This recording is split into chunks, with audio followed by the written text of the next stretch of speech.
Yeah. Well, I don't want to even waste my time on that. We were going to be promoting the show. Okay. Yeah, we don't even want to, because we're going to all positive energy, and we've got Ben here.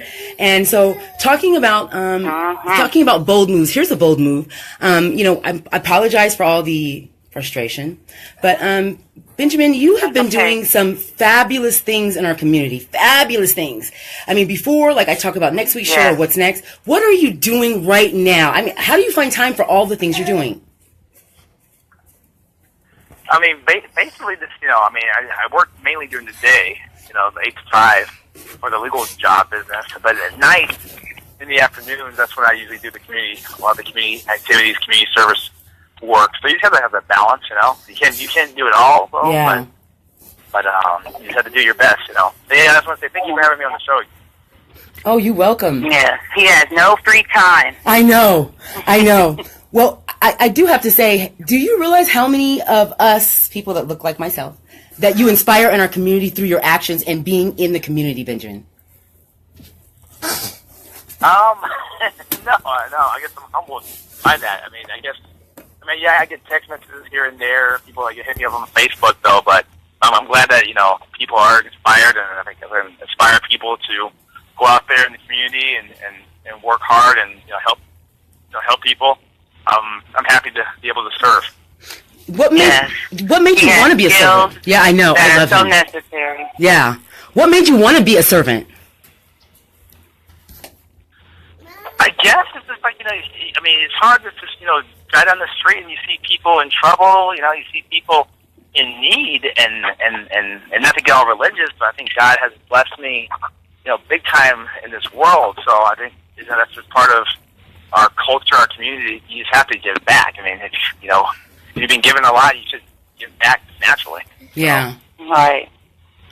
Well, to whom much is given, much is required. Yes. Exactly. We're not going to talk about. Did you graduate from University of? Where did you graduate from? Yeah, so I went to undergrad at Arizona State University. I did finance, and then I went to Go Devils, and then after that, I went to University of Arizona for law school. Oh. To get my law degree, and then we came back up here. So I'm a Devil and a Wildcat, and came back up here to practice law. Yeah, I don't. What year did you graduate? Mm-hmm. Oh, I graduated at ASU back in 2000. Yes. Okay. So I was right. So in 2000, I think it was right after you graduated, but you came to visit ASU College of Law here. Do you remember that? Yeah. Okay. So when you came to visit, I was there. You said, or what? Yeah, I was there. I saw you, and I was having a tough time. And the only saving grace I had was that I saw others like myself that had made it. Hello? Yeah, no, like you said, that's what happens. Just having a conversation with somebody or just seeing somebody. That's what inspired me. Yeah. Seeing people who look like me, who've trailblazed the path prior to me. It helps out a lot. That's just the inspiration. Yes. So I always tell people to find a mentor, find somebody who you trust, you can talk to, where you want to be in life. So that helps you get there. Well, when you're talking about bold moves, I don't want to cut corners. When you're talking about bold moves, being an African American in this community, that is a very mixed culture, but predominantly it's not African American. And so the job market, as well as the legal field, the bar itself there's very few of us. How have you found it? How have you found it? As you're trailblazing through, have you had any issues related to, is there racism or is someone stopping you? I'm trying to get people to see there's really nothing holding you back but yourself. No, you're right. No, you are right. And you're right. Half the battle is just getting up and just showing up. That's half the battle. And in your mind, if you talk yourself out of it, you won't be able to do it. But if you talk yourself to say, let me show up, let me just wake up, let me do it. You've already won half the battle right there. So, yes. A lot of people, say, what if this happens, and think of all the negative things, but then you have to think about the positive things. What if rules do come true? So. Yeah. Okay. So yeah, see, I'm squeezing everything in because I for me, when I'm talking about bold moves, when you graduated and you came through the law school with some other students from University of Arizona, and I noticed, I was mainly looking like, wow, they made it through. I mean, because you kind of don't know if you're going to make it at one point. Understanding that my path is different than yours. You made a lot of bold moves. Obviously, you calculated these risks. I mean, you can see in your career that you really did a nice job strategizing, getting into the legal field, practicing, doing good practice, gaining good clients, getting media exposure.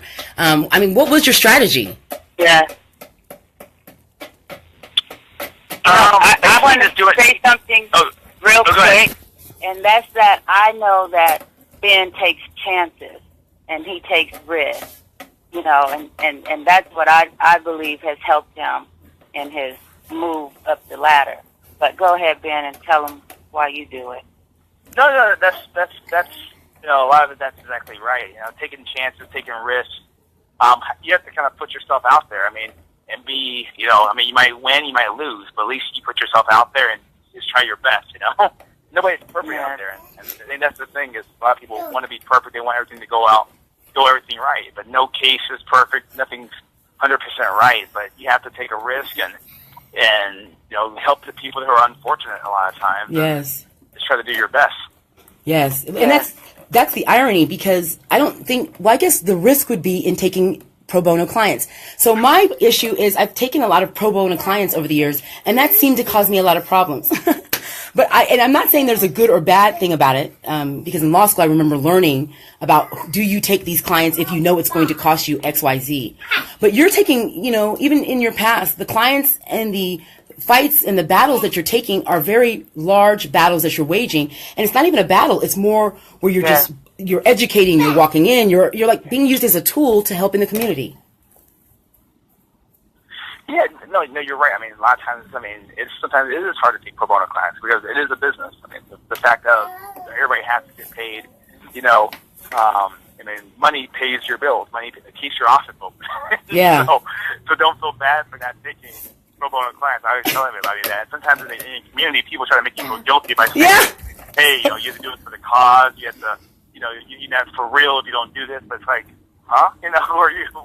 So it's a business. You have to, do smart business strategies, and you have to, plan it out, and you have to charge. You have to charge people. I mean, if people don't understand that, you have to survive. Yeah, you have to survive. Yeah. So don't feel bad for not taking it. I mean, and the ones you do take, make sure that the clients are, good people and a cause that you care about. You trust them and the cause that you care about, but sometimes, there's always saying that no good deed goes unpunished. Yeah. So sometimes you might take the case where people don't appreciate your services, unfortunately, and that's just part of life. A lot of times the people that you work the hardest for or you don't do the most for, they don't appreciate you. Yeah. But we won't mention no names. But there's hard out there, and do your best. But yeah, it's bad for not taking pro bono. I mean, don't do that. You have to survive. You have to live. People should understand. It's a practice of law, but it's a business also. Wow, I wish I would have talked to you years ago, because that's what I've been doing. I've been taking all these pro bono clients. And when I'm looking at I'm like, wow, his stuff is really off the chain. You're where I'm trying to get to. And ironically, for those who don't know, when I called you a year and a half ago, and I was like, hey, I want to go into business with you. And you're like, no. And it wasn't so much like that. But now I look back and I'm thinking, that's the skill I need to pick up, which is not that passive aggressive, but being assertive. No, I can't take on this. This is not what I'm trying to do. I wish you the best of luck. Doing so much. Yeah. Definitely. Yeah, no, this is your life. Yeah, this is your life. You only live once in life, and you definitely have to, make smart business moves. And I mean, people will come and beg you and like, hey, Kim, do this, or hey, Catherine, hey, Kat, do this and do that.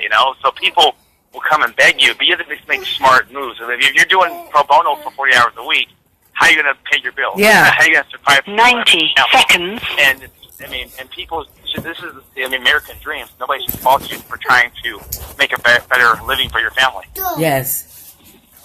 So, I'm trying to think of how I can even do this. I could reschedule, but I have a minute and a half. And I hate to even rush through this because, Ben, I have to tell you, I mean, I really wanted to, I had a plan, and even though I was a little behind the 8 ball, I really want those to get the opportunity to get to know who you are, your mission, and your purpose. So I'd like to schedule a time. Next week will be fine. We'll be back in the studio. I don't know if that'll work, but I really want the people to see, because we need more role models like yourself. We need black men that can stand up and that can speak for our community and that really can empower us, men and women and children, into the right direction. And I think, Benjamin, you're a perfect example of what a good man, a good Christian man is. Yeah, I appreciate that. And then, let's get together and let me know in the future when there's a good time and date for the show, and I'd be happy to come back on. Yeah, I'm already trying to, because I know you're very busy, and I know I've kind of taken a weekend, but if I can, like, I'm trying to squeeze back in, because I also wanted to get some advice on the CPS thing, on some law stuff for the people. So if you have an opening next week, I would greatly appreciate that. 10 seconds. Okay, yeah. I'll look at my calendar. We can get together and see, and then let me know the times, and I'll be happy to, come back on. Okay. Yes, Ben is the community's voice. Yeah.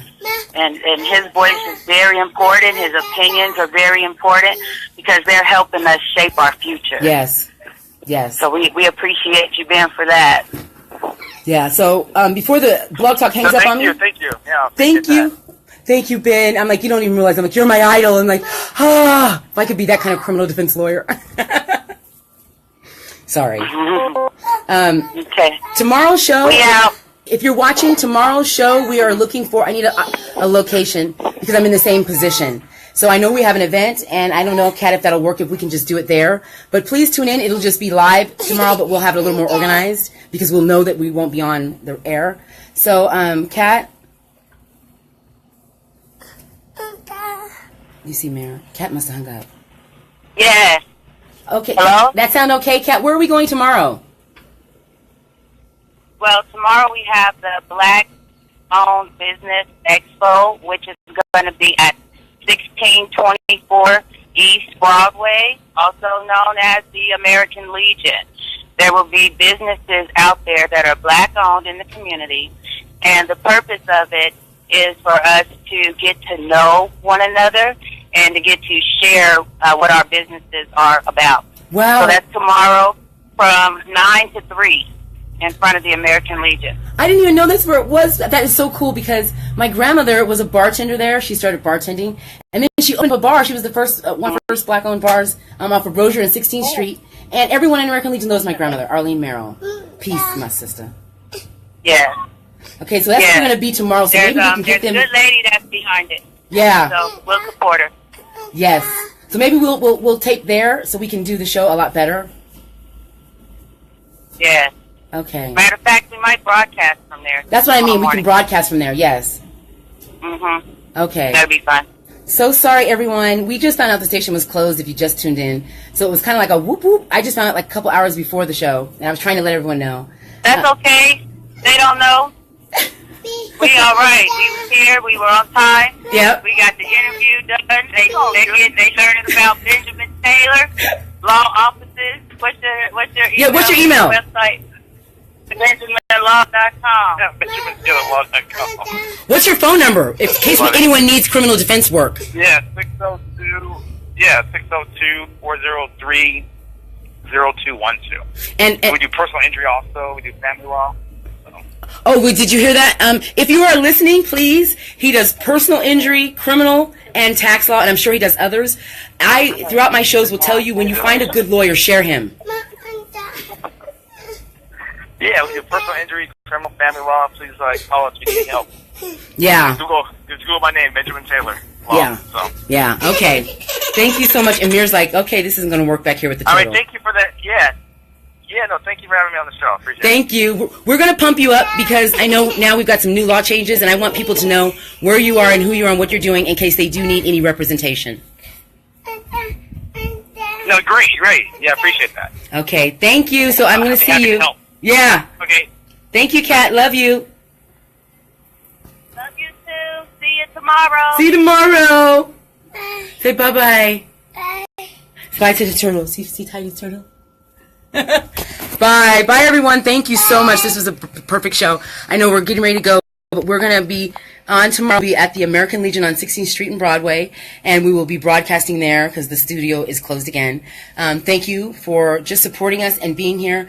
We will still come back and talk about the topic because as entrepreneurs, the moves you make are so important to your future success. I mean, where Ben is compared to where I am, it was all about strategy, and I would have been a lot further had my strategy been better. So I'm learning. So I'm hoping you will too. Bold moves win big. I'll see you tomorrow. Tomorrow from 1 to 2. Phoenix Politics Talk Radio. Love ya. Peace in the Middle East.